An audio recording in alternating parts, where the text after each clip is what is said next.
So, how is all this information organized?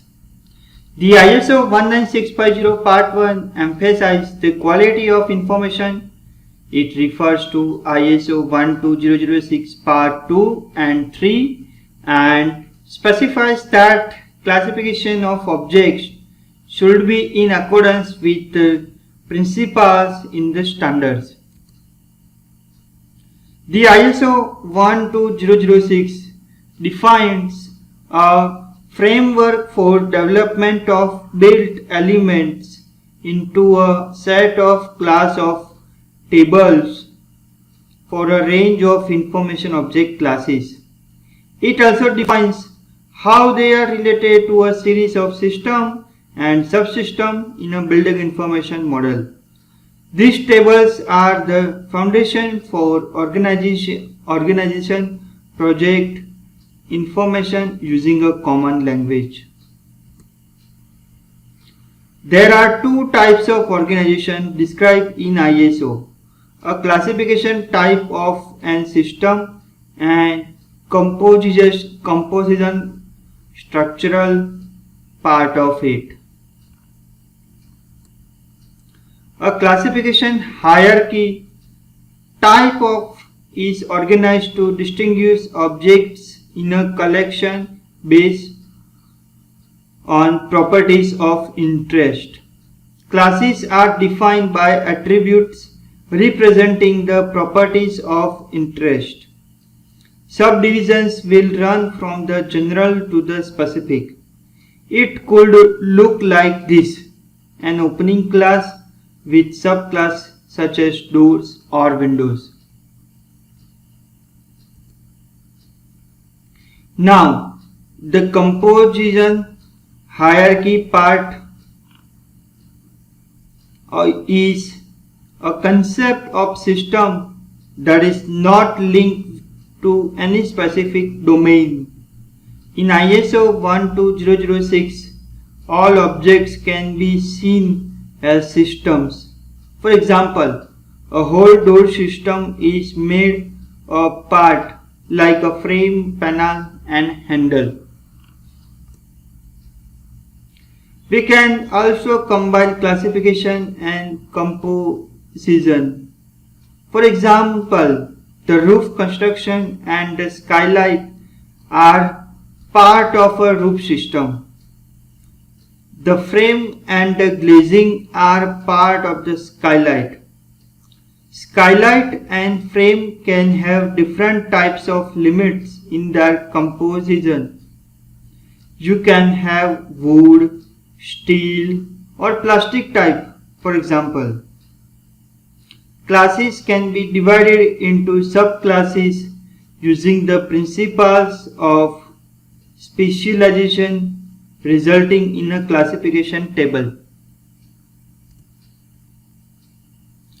The ISO recommends the creation of classification tables where an object can only exist within one class. We have 4 different major classes. Classes related to resources are those that will be related to construction information, product team, and material support during construction, such as agreements, wood products, architects, and bulldozers. Classes related to process are those that will classify management activities like cost management. Design and construction process related to phases and milestones.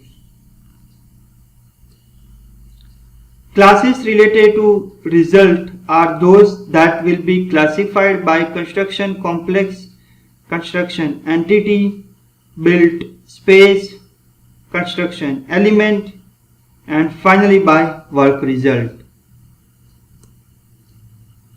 Subclass from pre-design to design, construction, and maintenance. An example of a construction complex could be a public health complex. In it, you will find some construction entities like a footbridge, a building, or a road.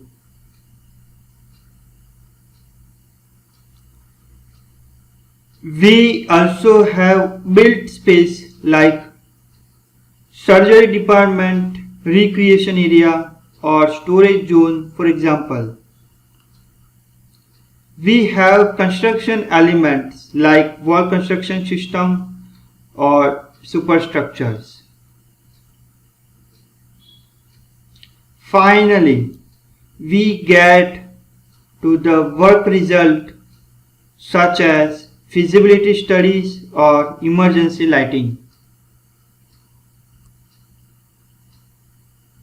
Going back to our classes, we have classes related to the construction property type with physical properties like size or fire performance, and by cultural properties such as color, style, and price. Based on those classification standards, countries already develop their own classification like Uniformat in the UK and Omni classes in the US. The IFC Industry Foundation class and even the COBE Construction Operation Building Information Exchange internally use. Most BIM software recognize some of these classification tables, so this is why it could be very useful to implement this information into your BIM model. It automates the execution of analysis and thereby improves your efficiency.